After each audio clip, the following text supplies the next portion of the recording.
Bonjour à tous, c'est Vivi Moon. Je vous présente le livre Le Grimoire de la sorcière de Lydia Prada aux éditions Artémis.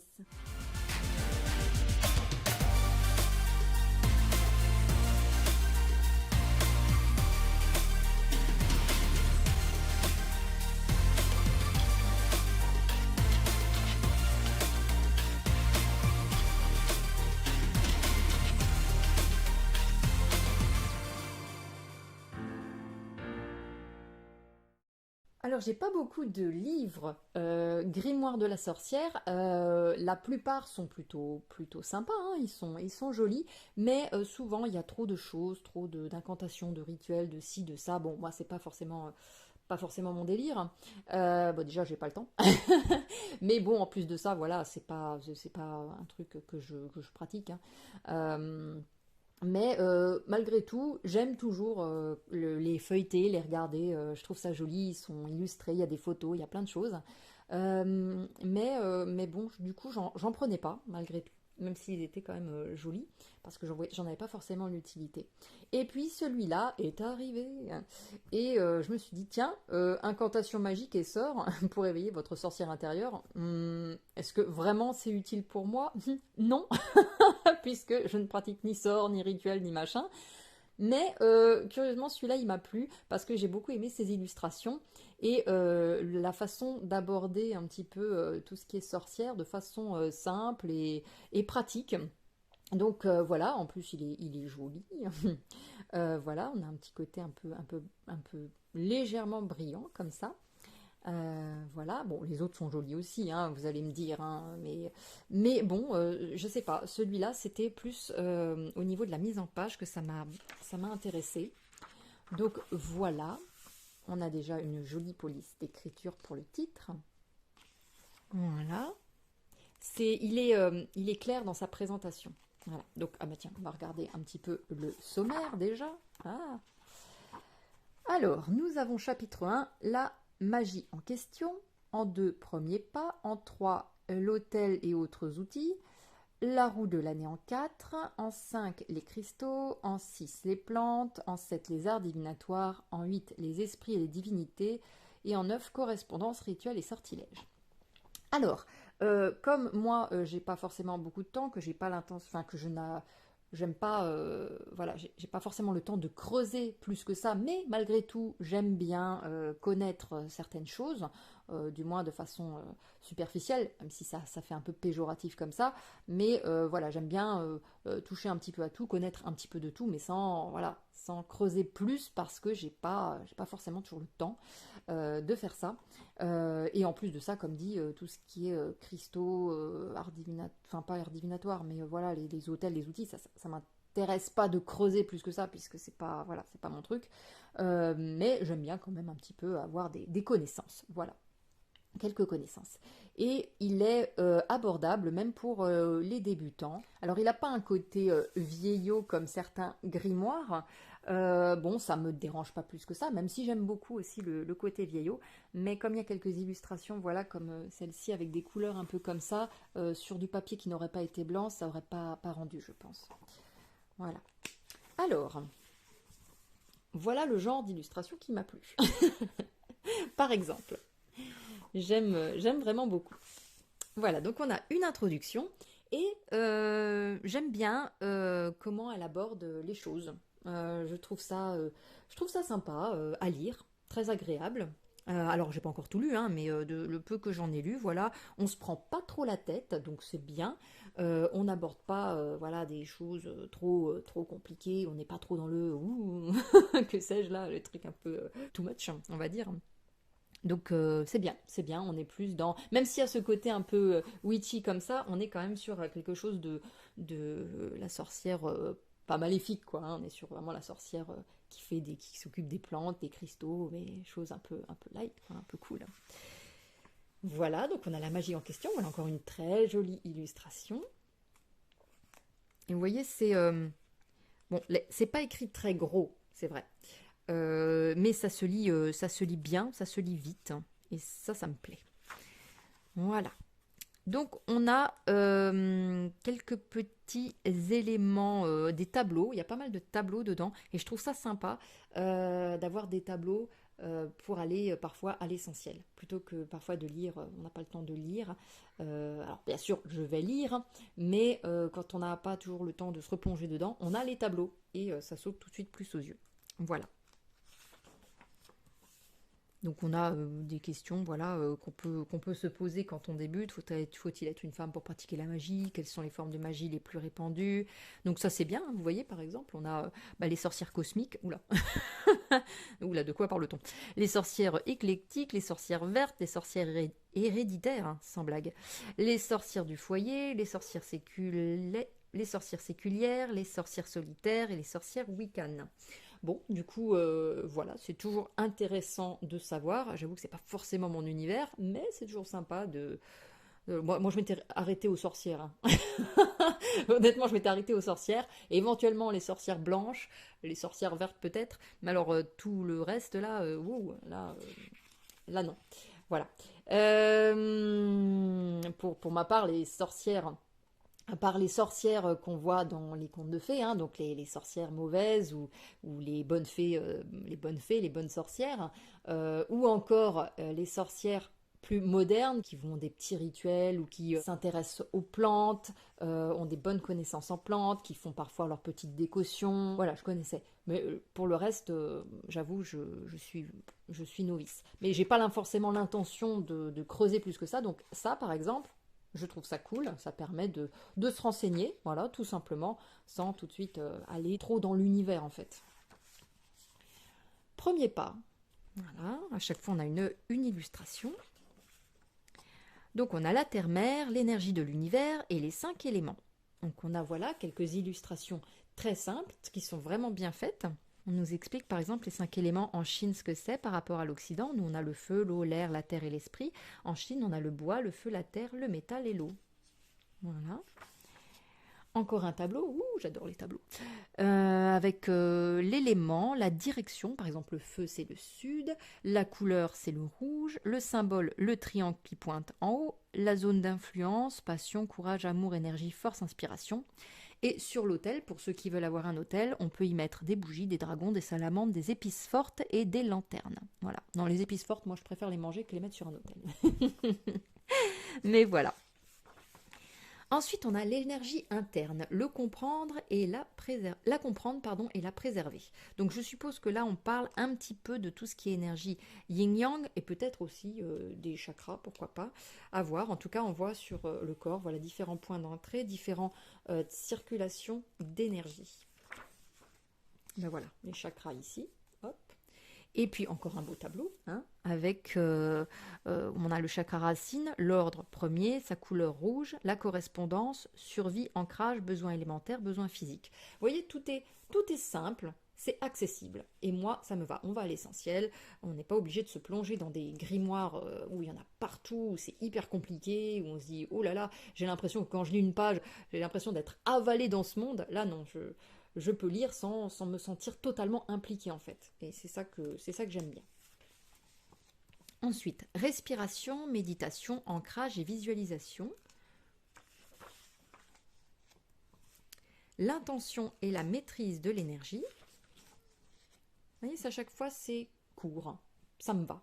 Quand surtout des gens comme moi, comme dit, quand on n'a pas trop le temps et qu'on a envie d'avoir quelques connaissances, eh ben c'est bien. Les 3 outils de la sorcière débutante, les astuces de débutant. Ça peut être pas mal. Prenez conscience de votre énergie intérieure, puisque souvent, voilà, on est, à force d'être dans le monde moderne, hein, dans le monde du travail, de la ville, la société, hein, souvent on prend plus conscience de son corps, et moi la première, hein, on n'a plus conscience de son corps, on n'a plus conscience de l'énergie qui circule, on n'a plus conscience de notre respiration. Donc, ne serait-ce que voilà, quand je vois par exemple marcher pieds nus en pleine nature, c'est vrai que je le faisais quand j'étais petite, je ne le fais plus. Déjà, un, parce que ça me fait mal aux pieds. De deux, j'ai peur d'écraser des bêtes ou de me faire piquer. Donc, on n'a pas la même conscience que quand on est petit. Mais c'est vrai que dans l'idée, rien que de fouler de l'herbe, on a cette sensation déjà qu'on est plus ancré, plus dans un état de conscience. Donc c'est vrai que on est quand même beaucoup déconnecté maintenant. C'est vrai que c'est dommage. Et avec le rythme qu'on souvent on ne se donne pas le temps de retrouver un petit peu son énergie. Moi, personnellement, je le sais. C'est pas toujours évident de se trouver des plages où on va le faire. Hein. Parfois, on dit, ouais, mais 5-10 minutes par-ci, par-là. Mais en fait, non. Moi, 5-10 minutes, ça me suffit pas. Moi, si je veux commencer à faire quelque chose, il me faut 1 heure, 2 heures, voire plus, pour pouvoir vraiment faire quelque chose un peu plus en profondeur. 5-10 minutes, ça me suffit, c'est pas suffisant pour moi. Voilà. Marcher 5-10 minutes dans la nature, ça me suffit pas, en fait. J'ai l'impression que je fais les choses à moitié. Donc, voilà, à titre d'exemple. Ensuite, joli. J'aime vraiment les illustrations. Hein. C'est ça qui m'a fait pencher pour ce livre et son côté simple et pratique. Voilà, l'hôtel et autres outils. L'hôtel, les outils magiques. Alors c'est vrai que j'utilise pas ça, mais ça nous met dans l'ambiance quand même. Je trouve, voilà, j'aime bien le côté ambiance de la chose. Je ne le ferai pas, mais j'aime bien le côté ambiance. Voilà, donc tout ce qu'il nous faut. Ensuite, la consécration des outils. Bon, astuces de débutants. On a encore un joli petit tableau. Pour les petits budgets, donc ça c'est bien, parce qu'on n'est pas obligé... Voilà, d'être riche comme Crésus pour pouvoir avoir des hôtels. Hein. Tout se trouve dans la nature ou même chez soi. On peut... C'est encore mieux quand on le fait soi-même, même quand on a le temps ou quand on se prend plutôt le temps. Ensuite, on a la roue de l'année. Ça, c'est sympa. J'aime bien la roue de l'année. Avec les différents sabbats. Les types, les correspondants, l'hémisphère nord, l'hémisphère sud. Alors moi je fête pas du tout les sabbats, hein. Je fête pas, mais par contre j'aime bien aussi l'idée que voilà, on entre en période de Yule ou en période de Lugnasad ou des choses comme ça. Je trouve ça joli parce que j'aime bien la nature, j'aime bien la terre, j'aime bien l'énergie de la terre, donc je trouve ça sympa. Peu importe les croyances qu'on a, hein, parce qu'on peut associer plusieurs croyances entre elles. Hein, on n'est pas obligé, c'est pas parce qu'on est catholique, par exemple, qu'on ne peut pas croire en plus que la Terre a sa propre énergie. Voilà, donc c'est bien, on peut tout à fait associer sa religion, ses croyances, sa foi avec d'autres. Hein, parce que je pense que tout est lié entre eux. Et voilà, donc je trouve ça sympa. Voilà. On n'ira pas en enfer pour ça. Ensuite, on a des descriptions justement des différentes, alors peut-être pas tous, je ne sais pas, mais des différents sabbats. Donc c'est sympa aussi, avec les activités de Yule, comment on peut décorer, quelques petites recettes. Voilà, c'est vraiment simple, mais ça suffit. Bon, alors effectivement, on a des illustrations comme ça qui sont sympas. Bon, j'aurais bien aimé que ce soit colorié plutôt, hein, mais bon, après, si j'ai envie de le faire, je le fais d'ailleurs. Hein, je peux très bien les colorier à la limite. Ça pourrait être sympa. Même si j'aime pas forcément écrire dans les livres. Mais pourquoi pas? Pourquoi pas? Je trouve ça serait encore plus joli. Donc voilà, ensuite Imbolc, pareil, les correspondances magiques d'Imbolc, les aliments, les activités d'Imbolc, Ostara. Pareil, à chaque fois, on reprend hein, les mêmes sous-thèmes, donc activités, recettes d'Ostara, Beltane, hein, si on les a peut-être toutes quand même. Voilà, Lita, Lugnasad. Bon, après, j'aime bien quand même, hein, j'aime bien marquer les saisons, ne serait-ce qu'avec ma décoration, avec les différentes ambiances que je mets parfois. C'est vrai que j'aime beaucoup marquer les saisons. J'adore les saisons.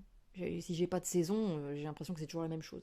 Donc moi les saisons c'est très important. Donc en plus quand il y a voilà différentes fêtes païennes entre guillemets, donc c'est sabbat, et ben je trouve ça sympa. Voilà, ça permet de créer des ambiances et moi si j'ai pas d'ambiance dans ma vie, alors là c'est pas possible. Voilà.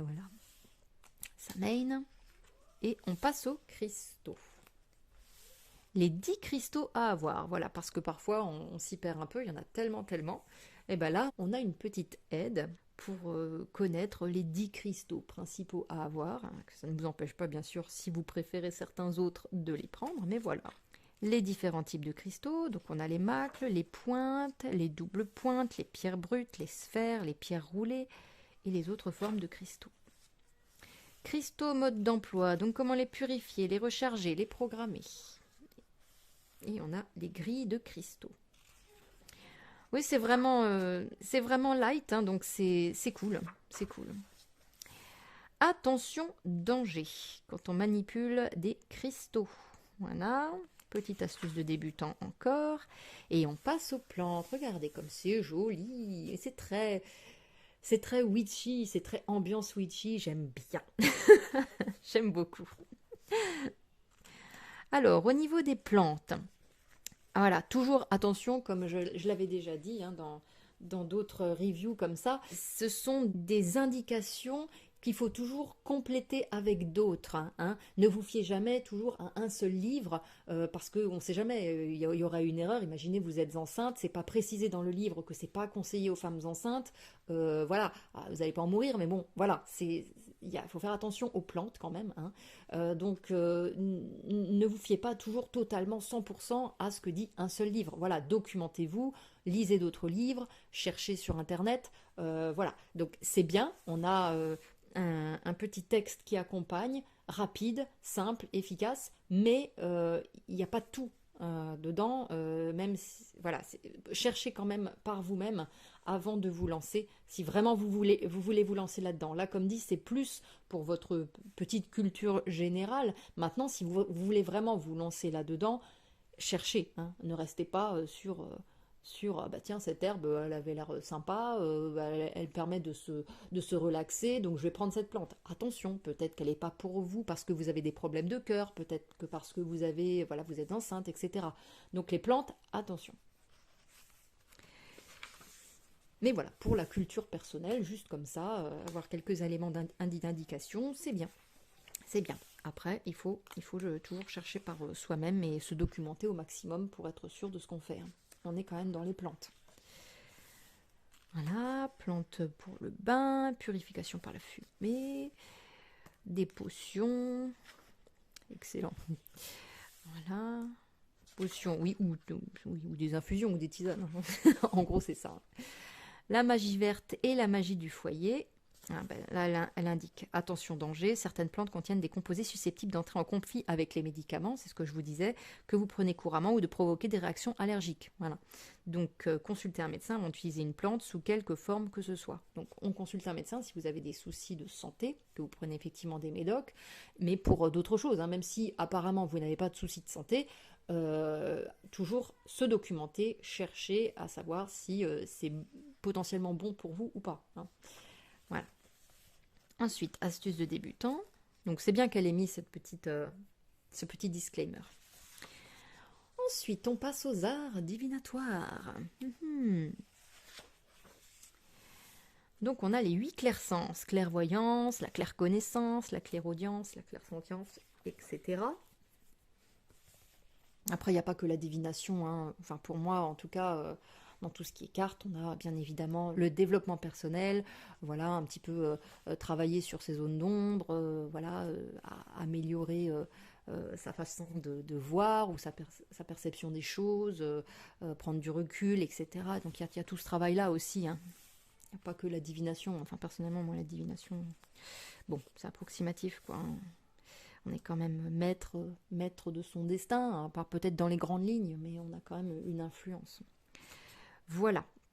Ensuite, donc on a le tarot avec là un petit tableau qui reprend les arcanes majeurs et des mots-clés. Donc sympa. Quelques exemples de tirages qui sont assez classiques. On a le pendule, vraiment un résumé très restreint. Hein. Donc là pour le pendule, il faudra quand même creuser un petit peu plus. Hein. Là, on est vraiment sur quelque chose de très light. Les runes. Voilà. Donc là aussi, on a un beau tableau avec le nom de la rune, sa lettre, sa signification. Sympathique. Les autres arts divinatoires, comme l'interprétation des rêves, la charomancie, la chiromancie ou chiromancie. Voilà. qu'est-ce que c'est ensuite ça? Les monts. Ah oui, ça c'est pour les mains, toujours. D'accord. Donc pour les mains, on a les monts de Jupiter, de Saturne, du Soleil. Oula, ouais, tout ça quoi. Ok. Des astuces de débutants. Ne prenez pas tout au pied de la lettre, ça on est d'accord. J'aime bien sa façon de voir les choses.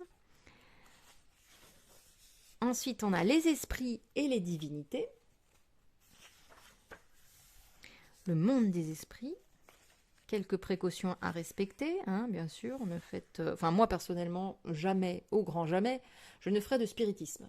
J'ai beau croire à la vie après la mort, j'ai beau croire aux âmes qui sont encore en zone basse, on va dire, je vous assure que jamais je ne ferai du spiritisme. Parce que c'est ouvrir un canal directement aux âmes qui sont les plus basses et qui ne sont pas forcément les plus sympas. Donc je ne vois pas trop l'intérêt de faire ça, en fait. Très honnêtement, ça c'est mon avis. Hein.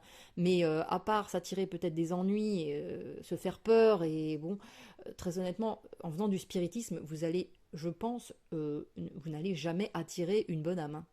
On s'adresse directement aux âmes les plus basses, puisque c'est elles qui vont directement s'engouffrer dans le canal que vous ouvrez.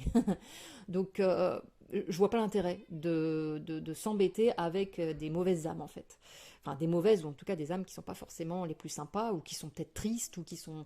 Enfin, voilà, qui vont pas tirer votre énergie vers le haut.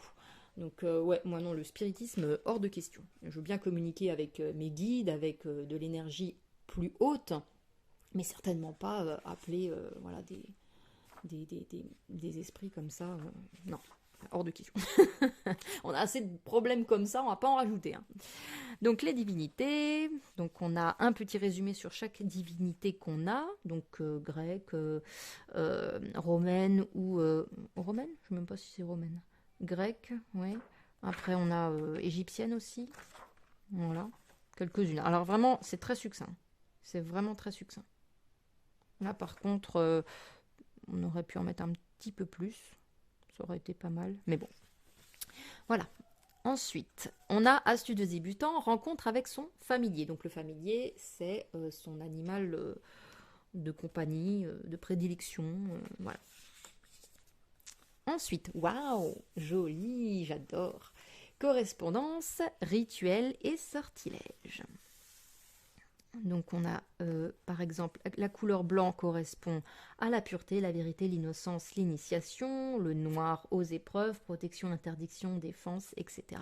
Franchement c'est sympa, hein, c'est sympa. On a vraiment un joli petit résumé. Flamme, donc si la flamme est forte, votre intention est solide et votre sortilège va fonctionner. Il est fondé sur de puissantes émotions telles que l'amour ou la colère. Si la flamme est faible ou si la flamme est dansante, si la flamme est vacillante. Bon, après, je laisse à chacun le soin de voir midi à sa porte. Hein. Moi, personnellement, ça me fait... Je trouve ça mignon, hein, je trouve ça sympa, mais... ouais, bon. Euh, bah, ça va un peu loin quand même. Hein. Voilà, ensuite, l'arbre. Ah, on a une jolie correspondance avec les arbres. Par exemple, le bouleau, c'est la fertilité, créativité, nouveau départ, sorbier, protection, défunt, initiation. Ça aussi, c'est sympa. Les correspondances temporelles. Alors, le lundi, c'est l'aîné, la lune, le mardi, Arès, Mars, mercredi, Mercure, ça aussi c'est sympa. La planète, la lune, pour le lundi, la correspondance, les rêves, intuition, fertilité, sagesse, donc forcément en rapport avec la lune, etc. Sympa, très sympa aussi. Les influences planétaires, donc on attaque un petit peu le zodiaque. Voilà, donc avec un tableau, le bélier, les dates, les correspondances. Donc pour le bélier, c'est le début de l'année zodiacale. À vous les nouveaux départs, les grands projets et le plein d'énergie, et ainsi de suite. Voilà. La position des planètes, les phases lunaires et les 13 lunes de l'année. Les 13? Sans blague. Ah oui, les 13 lunes, pardon.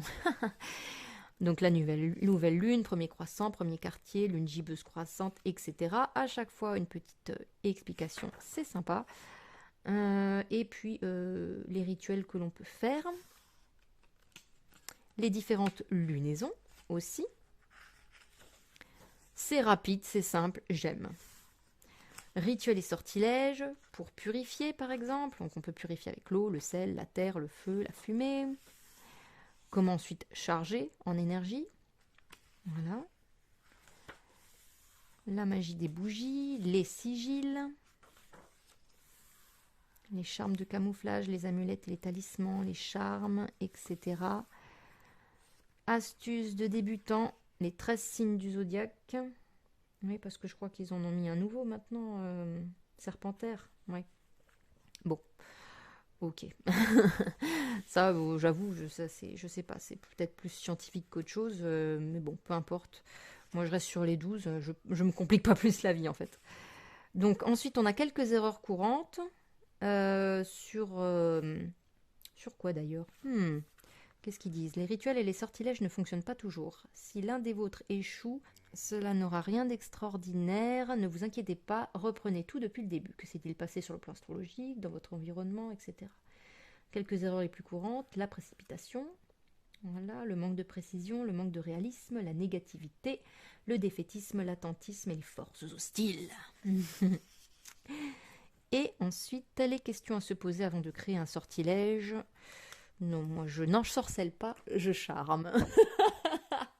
Voilà, je préfère charmer la personne plutôt que de lui balancer un sortilège. Je vous le dis tout de suite. Voilà. Et on a une jolie illustration avec un au revoir, la même que tout à l'heure qui était, voilà, on entrait, là on sort.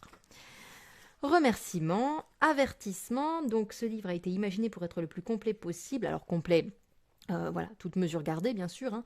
Malgré sa taille limitée, son objectif principal est d'informer, de divertir. Cependant, il ne se substitue pas au service de professionnels quand cela est nécessaire. Donc c'est ce que je vous disais, hein.